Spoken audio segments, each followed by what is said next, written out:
Yes, indeed. Let me also now quickly draw in Adit Kothari. Adit Kothari, now clearly, of course, Prime Minister Narendra Modi has also arrived at the summit in Calgary. In fact, he is going to be the voice of the global south at this summit. What do you expect to be the underlying factors in the Prime Minister's address at the outreach session later today, and also how this will weave in with the agenda of the G7, which has been showcased through, of course, the joint declaration that they've issued right now, on particularly emphasizing on the Iran-Israel conflict?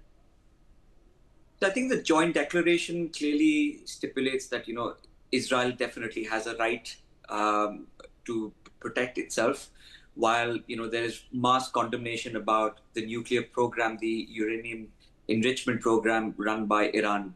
So I think the G7 countries have converged on that particular aspect, and which is why we see Donald Trump now reconvening his Security Council in the United States, and the kind of tweets that he's been sending out, that the Iranians should be leaving Tehran. It indicates that there is more to come on this particular story. Uday, I think if we look at it in general, I think what we are looking at from a trajectory perspective, I think is that of escalation, and I think all the world leaders are well aware of it.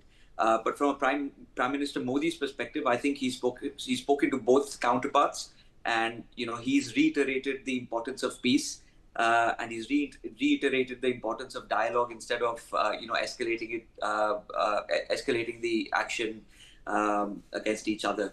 So it'll be quite difficult to see what kind of a position does India actually take in this scenario, because both have been allies of India in certain aspects. We have a very formidable relation with Israel. At the same time, we have a very healthy relationship with Iran as well.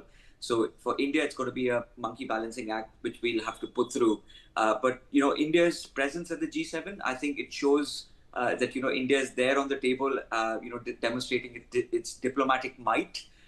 It was Canada which basically invited India to repair the sort of relationships that had nosedived, and hopefully we can build on both the bilateral relations between India and Canada, and also be that key peacemaker in the grand scheme of things, to ensure that the world can go back to some sort of sanity.